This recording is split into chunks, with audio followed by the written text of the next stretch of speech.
کس قدر زمین جائیداد کے مالک ہیں، شاید انہیں بھی ٹھیک سے اندازہ نہ ہو۔ اور کیا غضب کی پرسنالٹی ہے، میں نے ایسا خوبصورت مرد اپنی زندگی میں کوئی اور نہیں دیکھا۔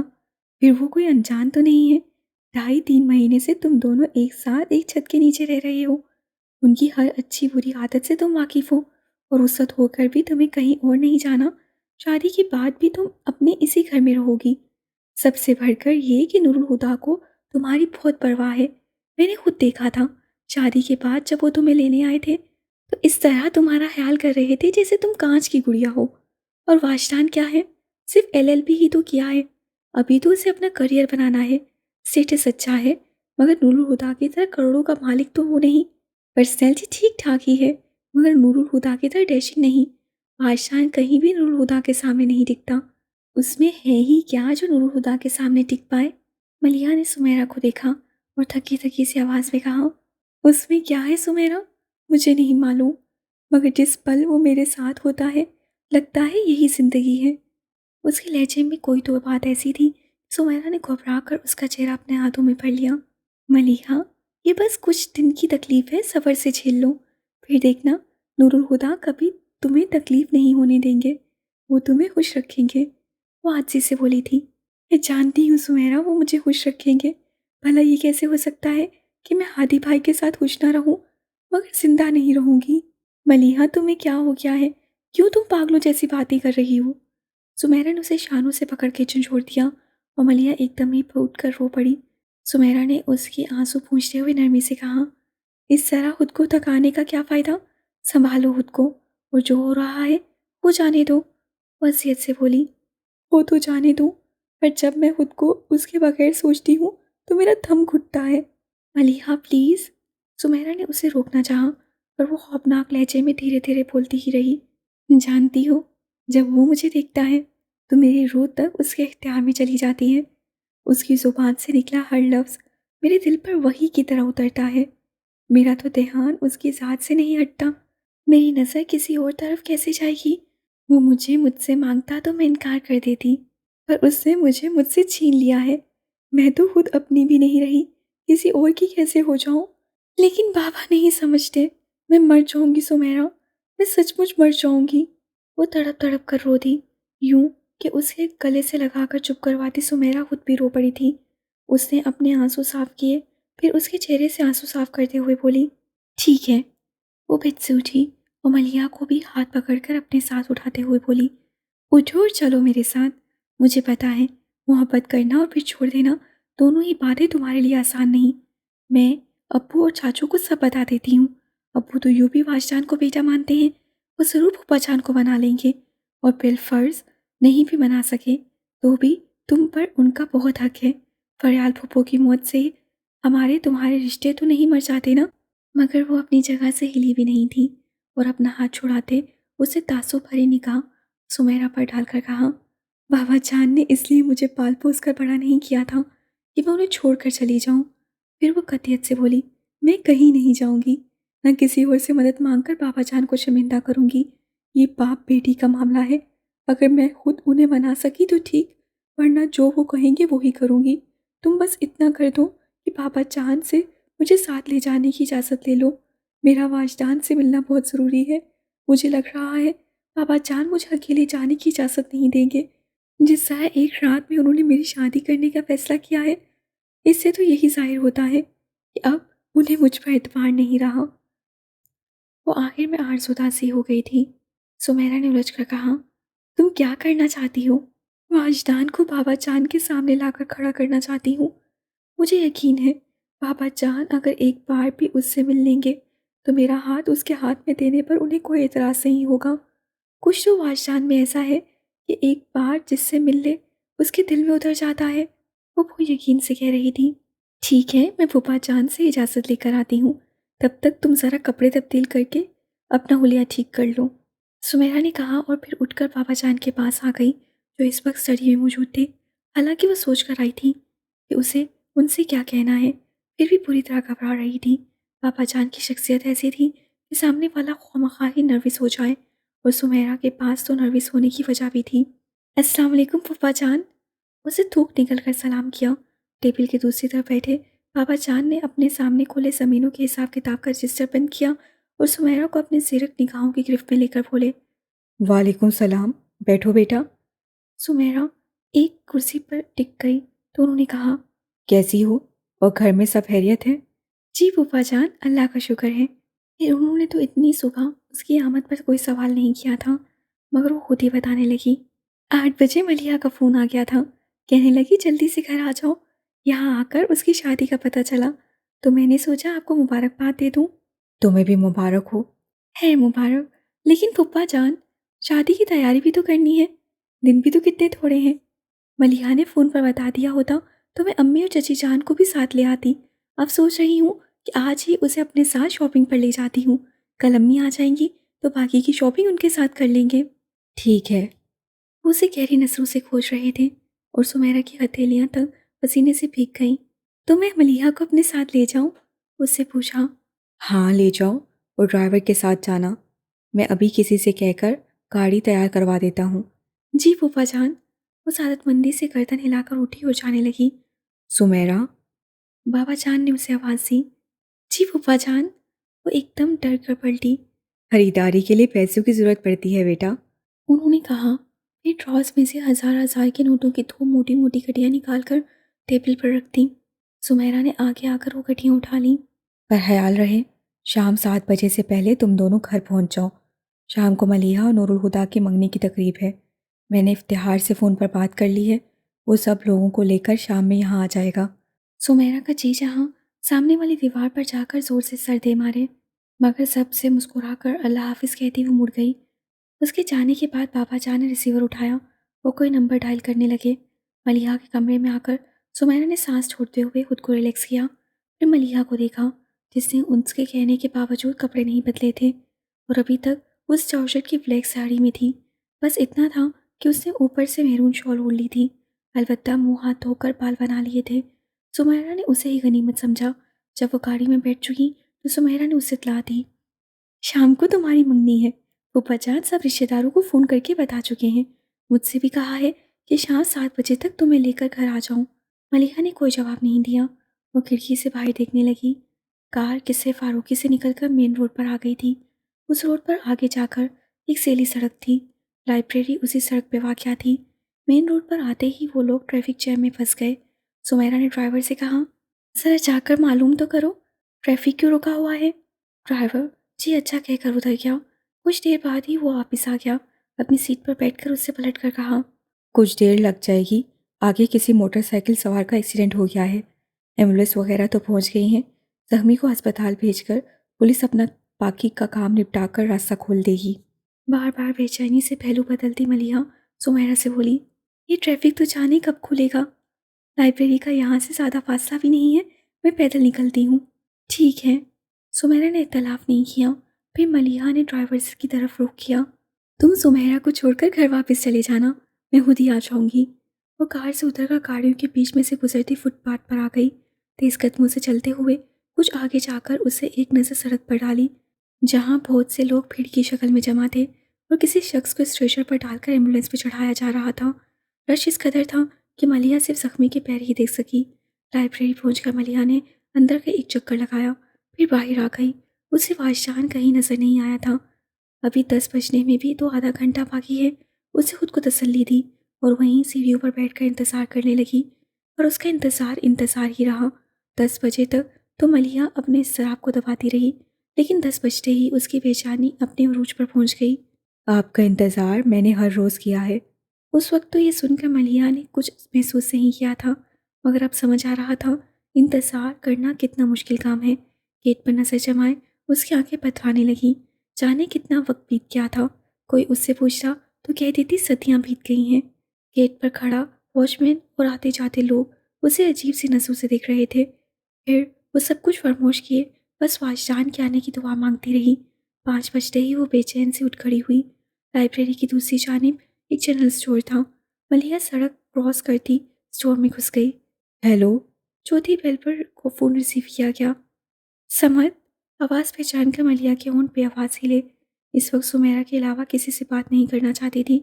سمیرا کو بلاتے، اسے جلدی سے کہا تو اسے ہولڈ کرنے کو کہا گیا۔ ہیلو، کچھ دیر بعد ایئر پیس پر سمیرا کی آواز ابھری، سمیرا۔ اتنا بولنے میں ہی ملیحہ کا گلا رون گیا تھا اور اس ڈر سے کہ وہ رونا پڑے ملیحہ خاموش ہو گئی۔ سمیرا اس کی آواز پہ حیران اور پھر خاموشی پر پریشان ہو اٹھی۔ ملیحہ، یہ تم ہو؟ خاموش کیوں ہو گئی؟ پلیز بتاؤ، سب ٹھیک تو ہے؟ کچھ ٹھیک نہیں ہے، سمیرا دہل گئی۔ ہوا کیا ہے؟ ملیحہ نے اس کی بات کی انسنی کرتے ہوئے کہا، مجھے بادشاہ کے ایڈریس چاہیے۔ اب چپ ہونے کی باری سمیرا کی تھی۔ قدرے توقف کے بعد اس کی آواز آئی، واشدان نہیں آیا؟ پھر اس سے کہا، تم ایسا کرو، چاچو کے آفس فون کرو، وہیں ہوگا۔ تمہیں فون کرنے سے پہلے وہاں فون کیا تھا پر وہ کئی مہینے سے آفس نہیں آ رہا، تو کورٹ میں ہوگا۔ تم نے معلوم کیا؟ جب وہ آفس چھوڑ چکا ہے تو کورٹ میں کیا کرے گا؟ ویسے بھی کورٹ 4 بجے بند ہو جاتا ہے اور اس وقت 5 بج رہے ہیں۔ ملیحہ نے جھنجھلا کر کہا تھا۔ اوہ سوری۔ سمیرا کو احساس ہوا کہ اس کے سوال ملیحہ کو زج کر رہے ہیں، وہ فوراً سنبھل کر بولی، اچھا ایڈریس نوٹ کرو۔ 1 منٹ۔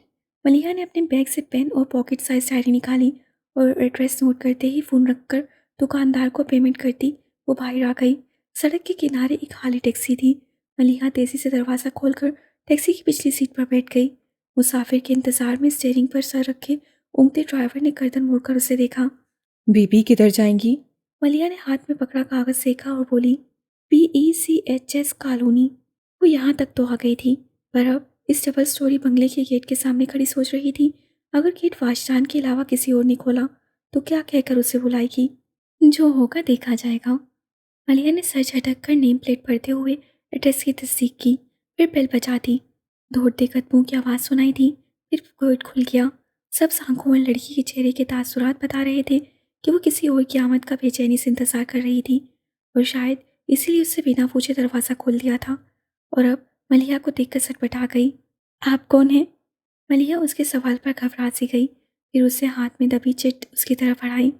یہ ایڈریس آپ کے گھر کا ہے؟ لڑکی نے چٹ لے کر ایڈریس دیکھا، پھر اسے واپس کرتے ہوئے کہا، ایڈریس تو یہی ہے، پر آپ کو کس سے ملنا ہے؟ واجدان مصطفیٰ سے۔ کیا وہ گھر پر ہیں؟ ملیحہ نے کوشش کی کہ اپنا لہجہ نارمل ہی رکھے، پر سوال ہی ایسا تھا جس پر لڑکی کا چونکنا لازم تھا۔ آپ کون ہیں اور واجدان سے کیوں ملنا چاہتی ہیں؟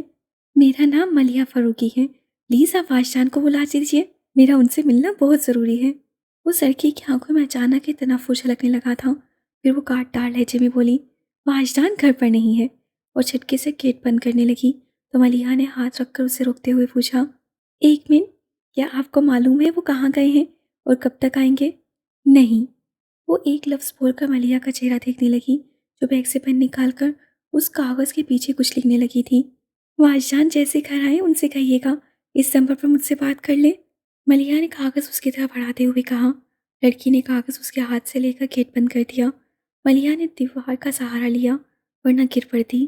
گھر پہ نہیں ہے، آفس میں بھی نہیں ہے، تو پھر کہاں چلا گیا؟ لائبریری کیوں نہیں آیا؟ کہیں ایسا تو نہیں کہ بھول گیا ہو؟ خود کلامی کے جواب میں واجدان کی آواز اس کے کانوں میں گونج گئی۔ جب سے آپ کو حفظ کیا ہے خود کو بھول گیا ہوں۔ ایک تیز سی اٹھی تھی جس کو دباتے وہ ٹیکسی میں آ بیٹھی۔ آرٹس کونسل چلو۔ ملیحہ نے کل اپنی پینٹنگ عشق آتش واجدان کو گفٹ کر کے نمائش سے ہٹوائی تھی اور یہ بات واجدان کے علم میں بھی تھی۔ ملیحہ اس امید پر آرٹس کونسل آئی تھی کہ شاید واجدان پینٹنگ لینے وہاں آیا ہو، مگر وہ وہاں بھی نہیں ملا۔ ملیحہ نے اپنے فون نمبر کے ساتھ واجدان کے نام میسج چھوڑا اور نمائش والے پورشن میں آ گئی، اس امید پر ایک ایک شخص کا چہرہ دیکھتی رہی کہ شاید وہ واجدان ہوگا، مگر اس کی نگاہیں نامراد لوٹ آئیں۔ ڈرائیور کو واپس لائبریری چلنے کا کہتے ہوئے اس سے رسٹ واچ پر نظر دوڑائی تو 6:45 بج رہے تھے۔ اسے گھر سے نکلے 8 گھنٹے سے زیادہ بیت چکے تھے۔ کیا آپ اپنے 24 گھنٹوں میں سے ایک پل بھی مجھے نہیں دے سکتی؟ اس وقت واجدان کے لہجے میں جتنی التجائیں تھیں اس سے زیادہ اس وقت ملیحہ کے چہرے پر رقم تھیں۔ لائبریری پہنچ کر ملیحہ نے ہال کا ایک چکر لگایا۔ واجدان کو نہ پا کر وہ کچھ سوچتے ہوئے واچ مین کے پاس آئے۔ خان صاحب، آپ سے کسی کے بارے میں پوچھنا ہے۔ پوچھو۔ خان صاحب کی اجازت کے بعد مزید بولی۔ 24-25 سال کا سانولے رنگ کا لڑکا ہے، قد تقریباً 6 فٹ، آنکھیں اور بالوں کا رنگ سیاہ ہے اور یہ اکثر یہاں آتا ہے۔ کیا صبح یہاں آیا تھا؟ آپ وکیل صاحب کا تو نہیں پوچھتا ہے؟ خان صاحب نے سوچتے ہوئے انداز میں کہا۔ ملیحہ فوراً بولی، ہاں ہاں، میں ان کا ہی پوچھ رہی ہوں۔ 2-3 مہینے سے تو روز آتا ہے، آج نہیں آیا۔ آپ کو یقین ہے وہ نہیں آئے؟